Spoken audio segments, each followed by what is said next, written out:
Hello मेरे प्यारे बच्चों, स्वागत है आप सभी का आपके अपने प्यारे से यूट्यूब चैनल स्पाइस स्टडी पर। सो माय डियर स्टूडेंट, कैसे हो? आई होप बहुत अच्छे होंगे आप। तो चलिए आज हम इस सवाल की शुरुआत करते हैं और सवाल देख लेते हैं। जैसे कि आपने थंबनेल में देख लिया है, ये 8 नंबर का सवाल आपको पेपर में देखने को मिलेगा। तो शुरुआत करते हैं।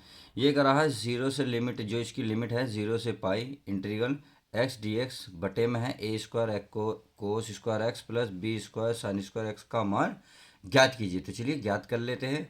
हम क्या करते हैं, इसको पहले आई मान लेते हैं। क्या मान लेते हैं मेरे प्यारे बच्चों? आई। तो मैं आई मान लेता हूँ इसको। आई बराबर इंटीग्रल है जीरो से लेके pi x into d x पूरे का बटे a square cos square x plus b square sine square x. और इसे समीकरण में एक मान लेता हूँ। अब हमें क्या लगाना है मेरे प्यारे बच्चे? इसमें त्रिगुण लगाना। त्रिगुण कौन सा? वो भी चार। ये तो लिखा लेते हैं त्रिगुण चार से। तो त्रिगुण चार क्या कहता है? जहाँ एक्स है, एक्स के स्थान पर जो ये जो लिमिट है ऊपर वाली पाई, इसमें से ये वाली चीज़ घटा देनी है, ये वाली जिसमें आप जिसके स्थान पर रख रहे हो। समझ में आ गई?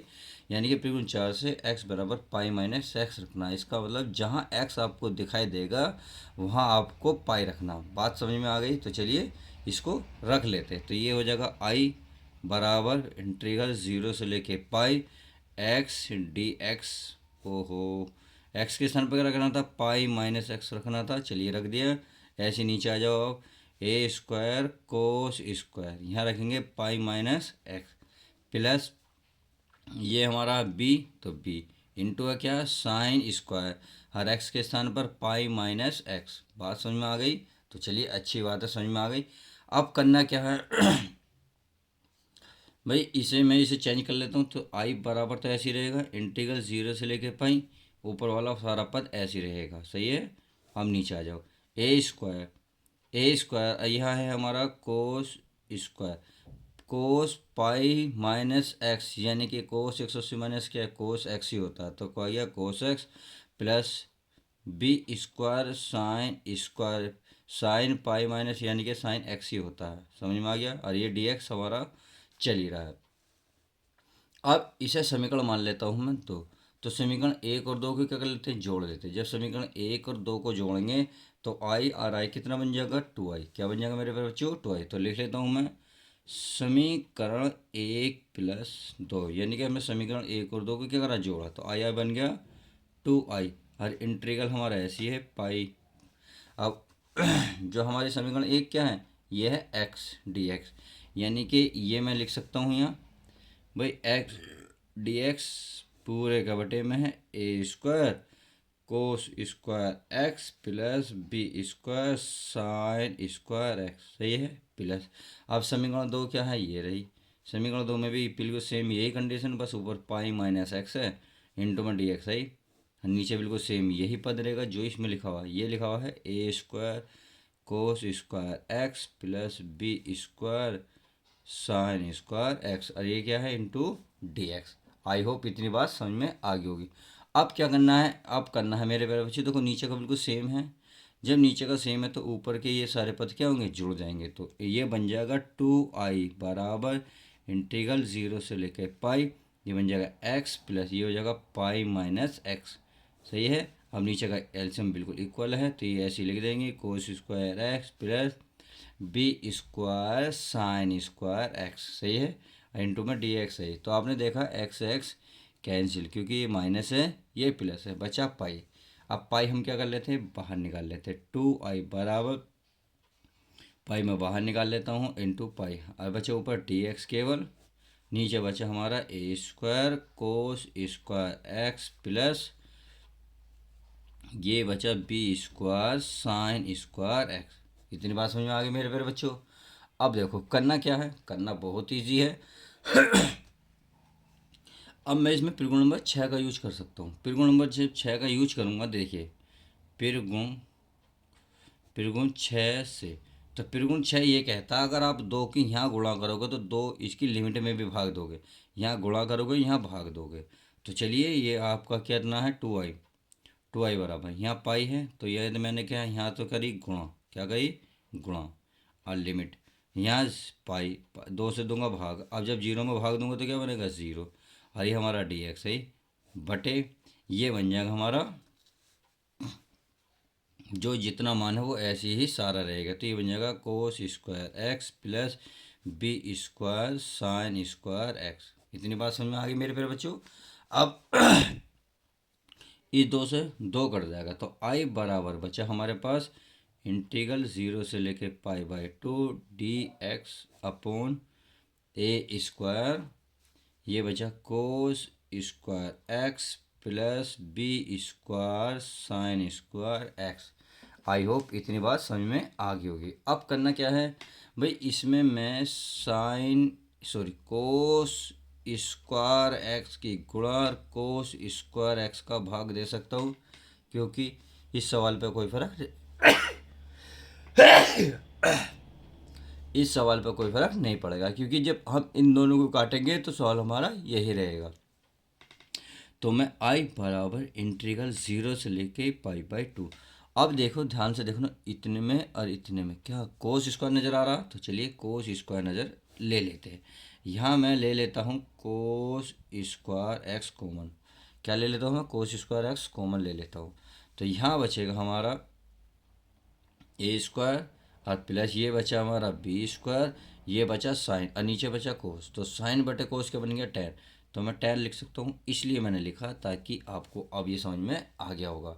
अब देखिए ये 1/कोस है, तो 1/कोस क्या होता है, ये बनता है सेक। तो मैं सेक लिख सकता हूँ, बिल्कुल लिख सकता हूँ। तो 1/कोस हो गया, ये बन गया sec square x into d x. और पूरे के बटे में ये है भाई ए स्क्वायर प्लस हमारा plus b square, sorry ten है तो टेन स्क्वायर एक्स। इतनी बात समझ में आ गई। अब इसे मैं इसे क्या मैं मान सकता हूँ भाई, इसे मान सकता हूँ क्या मान सकता हूँ भाई, बी टेन एक्स बराबर टी मान सकता हूँ, बिल्कुल मान सकता हूँ, मानने में क्या दिक्कत है। तो बी टेन का क्या होगा अवकलन, क्या होगा मेरे प्यारे बच्चे, सेक स्क्वायर, क्या होगा सेक स्क्वायर एक्स, और एक्स का हो जाएगा डी एक्स और बराबर डी का हो जाएगा डी टी। ये तो रहा मानने का, क्योंकि हमारा ऊपर वाला पद चाहिए। अब भी गुणा में गुणा की चीज़ पहुंचा दो भाग में, अर्थात sec square x d x बराबर डी टी, अब बटे में क्या जाएगा बी। ये तो रही जो मानने वाली बात है। अब जब हम मानते हैं तो लिमिट भी चेंज करते हैं, अर्थात पहले एक बार लिमिट एक्स के स्थान पर π/2 रखेंगे, फिर 0 रखेंगे। तो चलिए रख लेते हैं बी टेन और ये π/2 बराबर टी। अब मुझे बताएं टेन π/2 का मतलब 90 है, टेन 90 यानी कि इन्फिनेटिव, इन्फिनिटी की गुणा बी में करेंगे तो क्या आएगा, इन्फिनेटिव ही आएगा और इंटू टी है। अब 0 रखेंगे तो बी टेन 0 बराबर टी, जीरो की टेन 0 का मान 0 तो बराबर टी। इसका मतलब है जहाँ π/2 है वहाँ इन्फिनेटिव रखेंगे, जहाँ 0 लिमिट है वहाँ 0 रखेंगे। समझ में आ गया। तो चलिए अब सवाल में चलते हैं। आई बराबर करना क्या है, अब इसका करना क्या है, ये करना है हमारा लिमिट है क्या है 0 से लेके इनफाइनाइट। इसको इसके कितना माना है यार, डी टी बटे बी। तो 1/बी बाहर निकाल लूँ, चलिए निकाल लिया। अब बटे में सही है। अब क्या बचा भाई, ए स्क्वायर हमारा ऐसे ही रहेगा, ए स्क्वायर क्या बचा बी टी टेन। तो इसको क्या माना हमने टी, और ये बन गया इसका रूट। सही है। अब देखो इसका करना क्या है भाई, इसी का तुम्हें सभी को पता है, इसका एक फॉर्मूला होता है। क्या होता है, चलिए मैं फॉर्मूला यहाँ को लिख देता हूँ। चूँकि integral d x upon a square plus x square का फॉर्मूला होता है 1/a tan inverse x upon a. सही है, ये इसका फॉर्मूला होता है। तो हमें क्या रखना, इस मान को अब रख लेना है। तो चलिए मैं इसको यहाँ रख लेता हूँ। तो ये बन गया आई बराबर, इसके क्या फॉर्मूला लिमिट बन गई, ये बन गया 1/a टेन इनवर्स एक्स बटे ए। और जो लिमिट है वो लिमिट हमारी ऐसी रहेगी, यानी कि 0 से लेके इनफाइनाइट। आई होप इतनी बात समझ में आ गई होगी। तो चलिए अब पेज यहाँ नहीं बचा है, अब आगे देख लेते हैं। तो अब ये मैंने सवाल उतार लिया, तो 1/a बाहर निकाल लिया। अब इसकी मैं लिमिट रख लेता हूँ। तो आई बराबर 1/a, लिमिट रखूँगा पहले तो रखूँगा टेन इनवर्स एक्स के स्थान पे इनफाइनाइट बटे ए। सही है, माइनस फिर नीचे वाला रखा जाएगा टेन इनवर्स, फिर रखा जाएगा आपका 0, यानी कि जीरो का मतलब है साइन 0/a। बात समझ में आ गई। अब देखिए ये आई बराबर तो 1/a तो ऐसे ही रहेगा। इनफाइनाइट का मतलब क्या है? इनफाइनाइट का मतलब होता है tan π/2 और 1/अपॉन में क्या है ए। बात समझ में आ गई, बिल्कुल सेम हो जाएगा। अब tan 0 का मतलब तो tan क्या होता है? tan 1 ये होता है tan 0। क्या होता है? tan 0/a, यानी कि ये तो जीरो ही बचेगा, इसमें तो कोई दिक्कत वाली बात नहीं है। समझ में आ गया। अब हमें करना है आगे।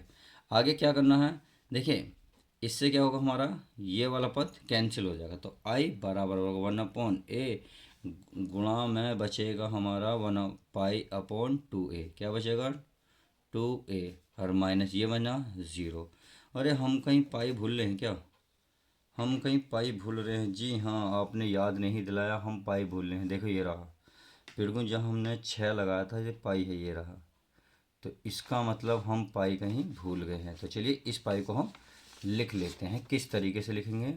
देखिए पाई रह गया था, कहाँ गया? ये रहा, ये देखो ये पाई तो हमारा यहाँ छूट ही गया। तो इस पाई को तो हम लिखते जाएंगे मेरे प्यारे बच्चों। आपने किसी ने बताया नहीं, ये क्या आएगा यहाँ? पाई। क्या आ जाएगा? पाई। समझ में आ गया। और यहाँ क्या आ जाएगा? ये हमारा पाई। क्या आ जाएगा? पाई। इतना आ गया। अब चलिए इधर भी लिख लेता हूँ मैं। इधर क्या है? ये हमारा है पाई। क्या आएगा मेरे प्यारे बच्चों? पाई। और यहाँ भी क्या आएगा? पाई। और यहाँ क्या आएगा? पाई। समझ में आ गया। अब यहाँ भी क्या आएगा? पाई। तो चलिए अब ये बन गया हमारा आई बराबर क्या? आई बराबर भाई जीरो तो ख़त्म, तो इसका मतलब π/a है ही। और ये बचेगा π/2a। सही है, 2a। अब ये हो गया हमारा। ये ए था, ये बी था? ये ए था, ये बी था? चेक कर लेते हैं हमारा क्या था कॉमन। सॉरी हाँ बी है, बी है। ये गलती कैसे हो रही है? यहाँ बी है, ये रहा बी, तो ये आएगा हमारा बी 1/में बी। सही है। तो हमने ए कैसे लिख दिया? ये गलती से लिखा गया मेरे प्यारे बच्चों। ये आएगा बी और ये आएगा बी। देखिए कैमरे के पीछे यही दिक्कत होती है, हमें बताने वाला कोई नहीं होता, क्योंकि आपको पता चल गया होगा सर वहाँ बी था और आपने ए लिख दिया। तो चलिए कोई दिक्कत नहीं, पकड़ में बात आ गई है। तो ये हो गया पाई पाई पाई। क्या हो गया? ये हमारा क्या है? बी। तो अब आप लिख सकते हो बहुत आसानी से कि पाई बराबर पाई पी हो गया π²।